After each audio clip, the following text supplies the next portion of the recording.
كل إمام باب، وباب الحسين عليه السلام أخيه أبي الفضل عباس صلوات الله وسلامه عليه. كيف تدخل إلى الحسين عليه السلام من باب أبي الفضل شعرا؟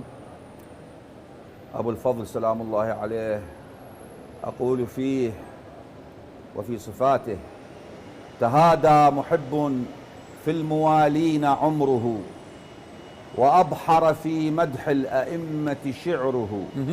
يريد نجاة في المعاد بمدحه،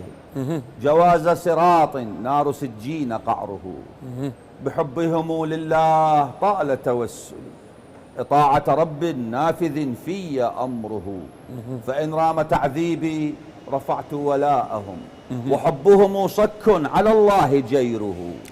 ولا سيما ذاك العفرنا بغابه، به اغتر إعلان مذ انشق فجره، تبلج في جو الإمامة كوكبا تلألأ حتى أعجب الناس بدره، وغذته أم الأنجبين ولاءها، وزيرا لمن صعب على الفهم غوره، وأبهجت السبط الشهيد بوجهه،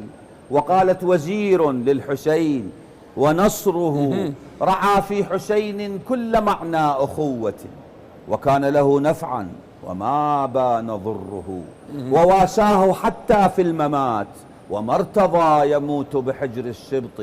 إذ عز حجره، تخيره الكرار ذخرا لكربلاء يماثله،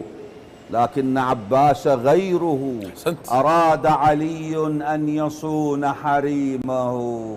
ولكنه قد ضاق عن ذاك عمره، فأرسل عباسا ليدرأ مثل ما يذب عن المختار في الحرب صهره،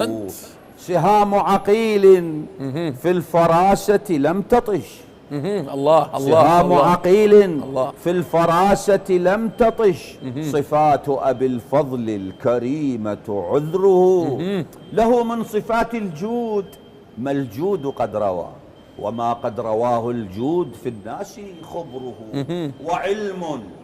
وما العباس إلا معلم لعمري قبل الخلق إذ كان ذره، وإن قيل عباس قليل تصبر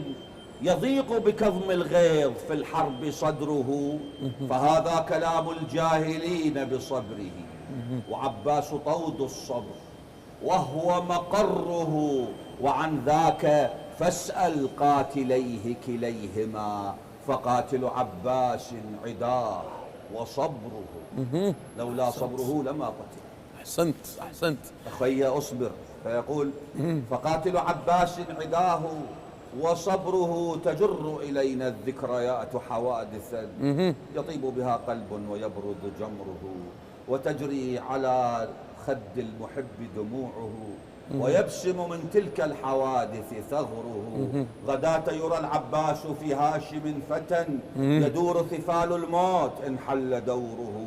وفي الحرب إن بانت وبان إوارها بوصف قبيح يرعب السمع ذكره، تجد عندها العباس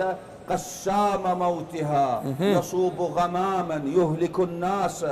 قطره، فهذا هو العباس إن كنت سائلا يجبك به صمت الفرات وجهره، ترفع بحر الجود عن شرب مائه، أتعلم بحرا راح يسقيه نهره. الله، أحسنتم.